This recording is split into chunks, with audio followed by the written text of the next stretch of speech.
बीडच्या जिल्हाधिकारी कार्यालयाबाहेर सोयाबीन उत्पादक शेतकऱ्यांसह सामाजिक कार्यकर्त्यांनी सोयाबीन फेकत आंदोलन केले। नाफेडचे सोयाबीन खरेदी केंद्र बंद झाल्यानं सोयाबीन उत्पादक शेतकरी चिंताग्रस्त आहेत। नाफेडचे हमीभाव खरेदी केंद्र बंद झाल्यानं 23,000 शेतकऱ्यांचा सोयाबीन खरेदी विना पडून आहे।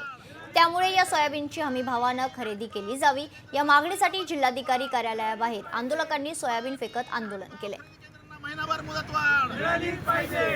सोयाबीन हमीभाव खरेदी केंद्रांना महिनाभर मुदतवाढ। विकासाचं पहिलं इंजिन हे शेती आहे।